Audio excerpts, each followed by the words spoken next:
Said we're getting close to the vicinity of neutral, Jim. Yeah, well, you know what? It's Cramer 1, Fed nothing from 2007. And he's wrong, excuse me, for trying to do some work, which is what he ought to do. And what I think is that when I look at what happened in 2007, it's exactly what they did this time. And we had some people in the Fed, very well-meaning, saying exactly what he did. Now, of course, he did slip in at the end data dependence, but, you know, their record's not as good as mine. And I'm sorry to be like that. I'm sorry to be like Bill Parcells. You are what your record says you are. And they're 0-1. And they got to start shaping up and stop being ideological. I think that Chairman Powell the other day started to say it, get a little more data dependent. But they got to do more work, Carl. They got to stay up later. They got to make more calls. It's a huge drag to understand this stuff. But you got to make the calls. Like I do.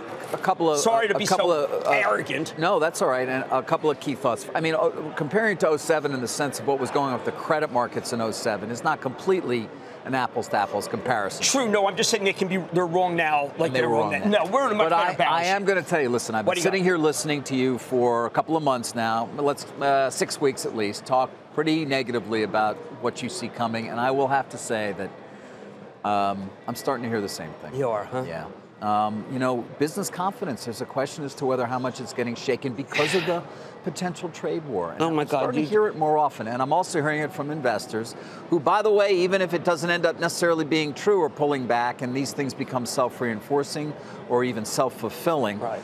Not to mention, of course, as you pointed out so many times, the home builders. Yesterday we saw KB Home and what happened. And retail, which has been kind of a mixed bag. And we're going to take a look at it this morning with Nordstrom or with Williams-Sonoma, Dillard's, Macy's the other day.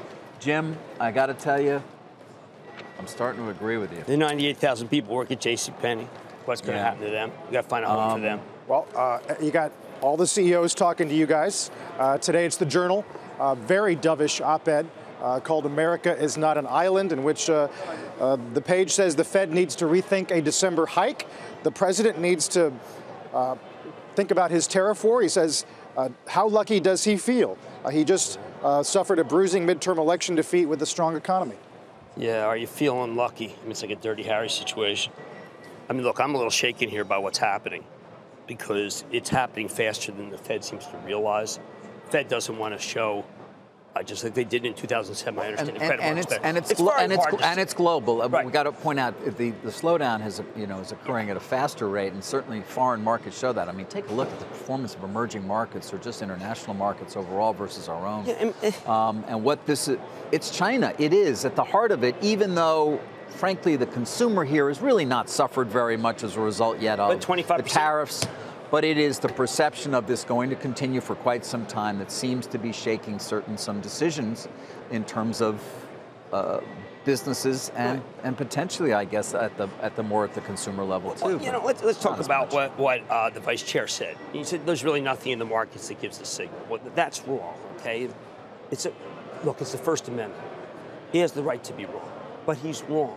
When you see oil fall like this with the speed of light, when you see the Baltic freight fall like this, when you see applied materials fall like this, part of the new economy, when you see the home builders, when you see the autos, when you see the retailers, we're a service economy, what you have to do is say, if you're him, you know what, we have new data. And the new data in the last 6 weeks have changed. We don't want to react necessarily in the next 6 weeks, but if it continues, we may have to rethink what we're doing. And again, that's not wrong. But if you're ideological and you say, you know what, we've been raising slowly and we're being very prudent, they're not being prudent. They're fooling themselves. They're being rash. They're not being careful. And their policymakers, they need to be careful. Jay is a careful and prudent man. These are people who are my age or younger. And I don't want to see them make a mistake. Now, we could sit here and say, you know what, we're journalists. Who are we? I'm no journalist. Jesus. I mean, I'm speaking to these business people offline. And they say, just like in 2000, say something, please. So I'm saying it. And, you know, again, these guys are my junior. A lot of these guys would have been people I would have employed at one point. And it's okay to say, hey, guys, come on. Do more homework. Help viewers understand, are you...